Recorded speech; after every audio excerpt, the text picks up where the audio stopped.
Hello everybody, my name is Ilya. And my name is Tyler. Together we make up Kovray, a couple that loves to play board games. And to go to the forest.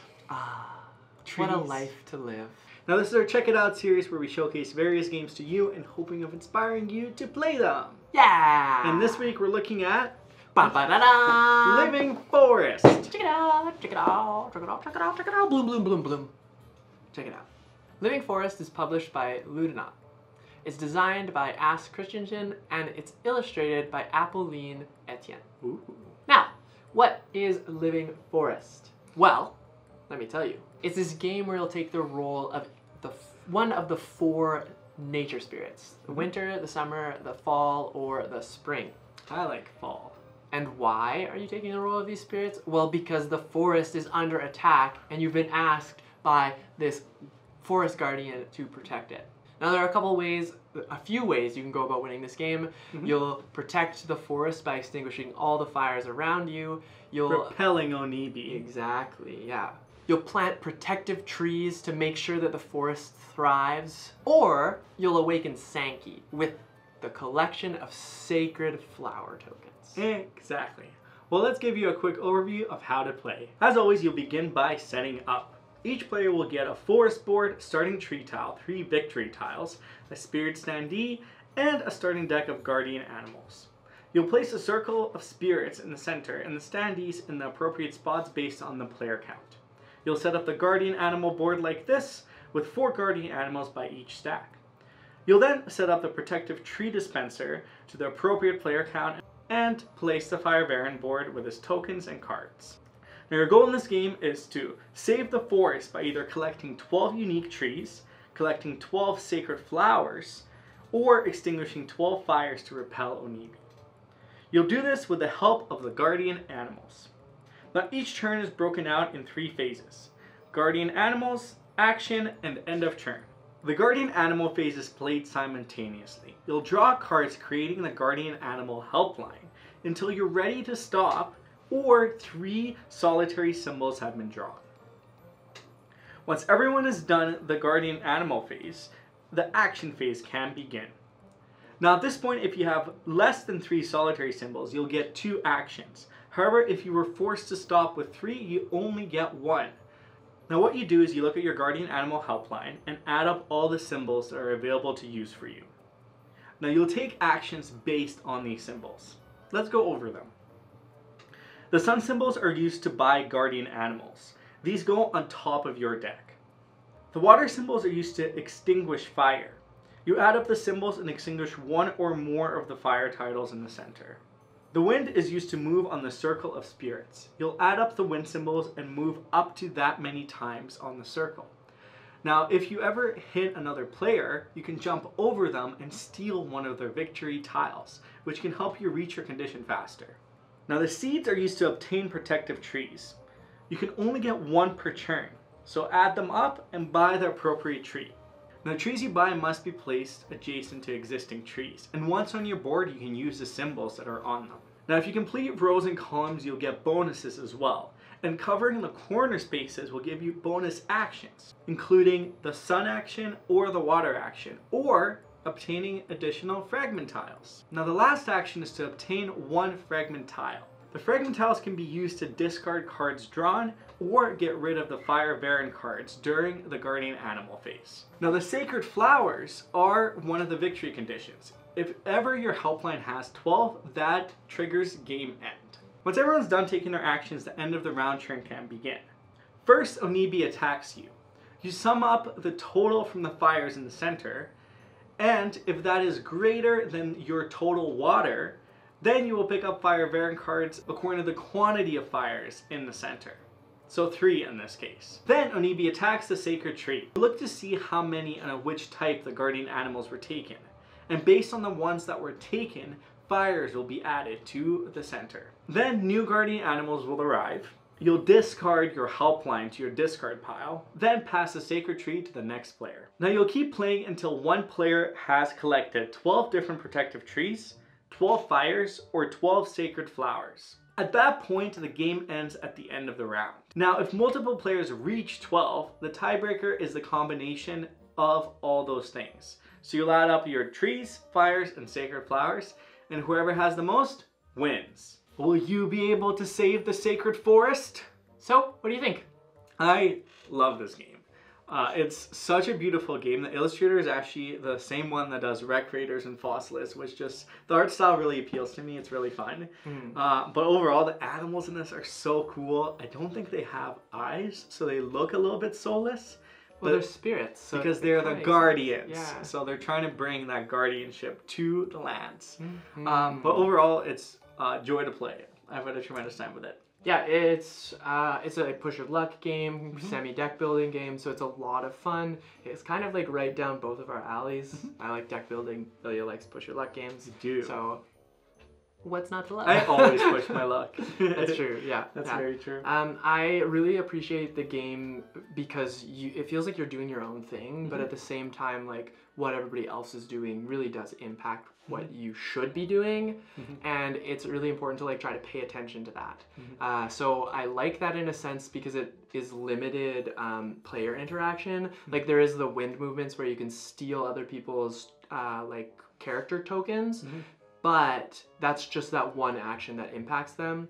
And then other than that, you really just have to pay attention to make sure that you don't accidentally like miss that somebody's going to end the game this turn, so you don't get to compete in the game end potential win. Yeah, well, I think you also have to pay attention to the fires, for example, because if someone's buying a lot of cards, then you do want to make sure you have enough water, or maybe try to get away with it or encourage other people to extinguish the flames.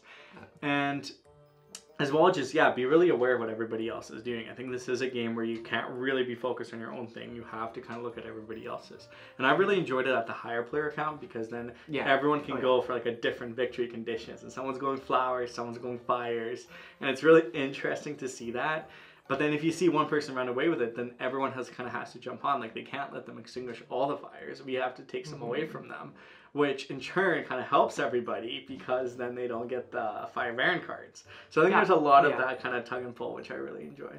Yeah, it's like that kind of take that game where instead of like intentionally doing something to an opponent, you're really focusing on your game, pushing towards like your victory. But sometimes that means that you have to do these things that will benefit everybody else. Exactly. So why should you check this game out?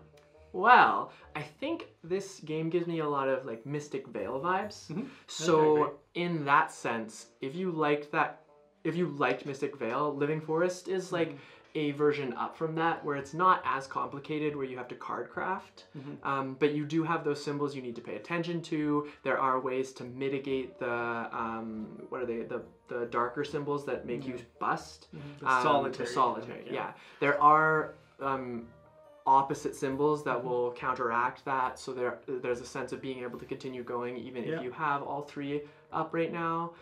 They're canceling out, so it does have that vibe. If you really enjoy the feeling of like flipping that card and hoping that it doesn't bust, then this may be the game for you. Because I personally really enjoy push your luck games, and that gives me the thrill. Yeah, exactly. And then like the other caveat though is like it is not Mystic Vale. Like it might have that main mechanic of flipping and pushing your luck, but after that it feels like a completely different game where you're deciding what actions you need to take, really trying to encourage yourself to go for certain win cons, and then I guess just enjoying it. It's also fairly intuitive. Like, not only, it's nice to know there's 3 victory conditions because there's different pathways that you can kind of take to get to that victory, but it's really nice to know that these are the symbols that you have, so this is what you do with these symbols. There's no like symbol contamination where you need like 2 seeds and a water to do this. It's very intuitive in a sense where like water does this, fire does this. And I really like that, especially when teaching this game. It's fairly simple to get to the table, look how beautiful it is, look at the presentation, and then you draw these cards, and if you have these symbols, you can do this. Which I appreciate teaching this game and made it really kind of self-explanatory almost. Yeah, you can definitely like guide yourself through this game, which is super nice. And then I guess I touch one more piece on like the multiple winning conditions thing, is the games do get pretty close. So especially in the higher player count, you'll notice that like when you're going around the last round, there are multiple people who are ready to finish the game. Yeah, tiebreaker is very common in this game, but I love the way the tiebreaker happens too. Yeah. Because you kind of have to work in all of them in order to succeed. It's like you get rewarded. Or you have to rush and get one. Because if you get that one before anybody else, then you're okay. Yeah. So yeah, it's a really interesting. Yeah, if you manage to do it really fast, you're good to go. But if you're not, then it's a good thing to kind of like tackle all the other things. Well, why shouldn't you check it out? Well, it wasn't my favorite at 2 players. I think this game really shines at 4 players. So if you're looking for a game that's specifically 2 player and you'll only play at 2 player, it's good. It's good. It's not the best. I would choose another game, I think, if we were just gonna play the 2 of us. Yeah, if you're more keen on playing 2-player games, if that's the type of game you get more to the table, then Living Forest is probably not the game. Yeah, I think I actually liked it 2-player until we played it with more, and I'm just like, I only want to play this at higher player count because it just doesn't compare after that. Yeah, exactly. Now, the other thing as well is push your luck games. So with this game in particular, there's going to be times where you're flipping those cards and you want to flip and you're just not going to get what you want. You're not going to get the right symbols. You also maybe bust really early and make that round really not great for you. There are ways to mitigate some of it through fragment tiles and through kind of different elements, but if that's not the feeling, if you're not seeking that thrill of flipping card to card, then this may not be the game for you. Yeah, and just to add a little bit more on that is because when you do play at a higher player count, even with 2 players, you really have to pay attention to what the other player is doing. Not for like your own sake, but well, mostly for your own sake, because you need to know whether or not they're close to winning. And I almost wish that there was like a tool that told you that like, I have this many trees planted already, so I'm this close to winning, or I have this many, instead of having to like peer over, ask the player on your other side like what's going on. It is open information, but it is hard to sometimes count the fires or count and then the you have to think about what you're doing too. So because of that, I would say that it's sometimes can be hard to keep up with it, and you might find yourself getting lost in the game. But like if you know you're capable of doing keeping up with that kind of game, then for sure check it out. But if you know that that's not your thing, like it would be something I would avoid playing. Fair. So overall, what do we think? Oh, I think it's great.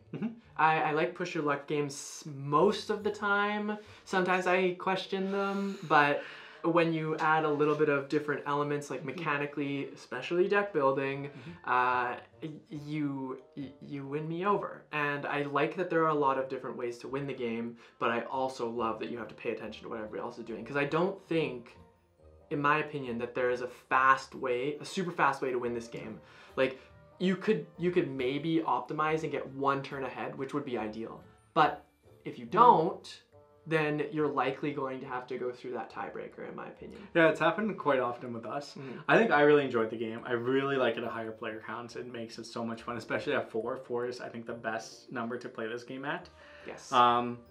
I also really like the components in this game. I think even having all the tree tokens and the little standees, it's like, so it feels very fancy, and I really like that because you're like, I'm going to take this one right here, and you draw it out of the little dispenser and it makes it really neat. But also like the way, like, you don't necessarily, usually deck builders have like ways to exile cards, but in this one I don't think you really need to because it plays quite quickly. But there are, the fragment tokens are what makes it worth it, because you can discard a card immediately when you draw it, or get rid of the Fire Baron card if you get like a ton. So in general, I think this is a game that will definitely reach our table quite a lot in groups. And yeah, I've had a ton of fun with it. Yeah, I'm looking forward to playing it again. Okay. If this is your type of game, make sure you check it out and let us know, because we'd love to know your thoughts on it. Exactly. And for our question of the day, I don't know if we asked this one. We may have asked this one in the past. So apologies if we do, because you know it's back again. Back again. But maybe it's not, because maybe we didn't ask it. What is your favorite season? Oh, autumn, fall, Fall. winter. Do you No, say just kidding. autumn or do you say fall? That can be the secondary question. Are you team autumn or team fall? My favorite character in this game is the fall character. He's this little orange like pumpkin owl, and that's how I would describe it. I really like the winter character in here, so but I do not like winter. I am very that's right. anti-snow, anti-everything. So, But we live in Canada. I don't know why, it's too cold. But tell us your favorite season. Tell us if you say autumn or fall, and then we'll Oh, we told you what. You didn't say what your favorite season was. My favorite season is probably spring now. It used to be fall, but I think knowing that winter will end and then everything just gets warmer, like that feeling, I feel like you can't win that. So. But the colors, fall is beautiful. But it also means winter is beautiful. And we don't really get fall. Our fall is like 1 week. Yeah, maybe that's why I appreciate it more, because it's so short. Well, anyways. Thank you so much for watching. Hit that thumbs up, subscribe, do all the wonderful things. Feel free to check out other games in our Check It Out series. And also all of our social links are down below if you want to engage with us on social media or just hang out and chat board games. And of course, if there's a game that you'd like us to check out, please let us know. We'll do the best we can to figure out some logistics behind that. But until next time, this is us checking out. Goodbye.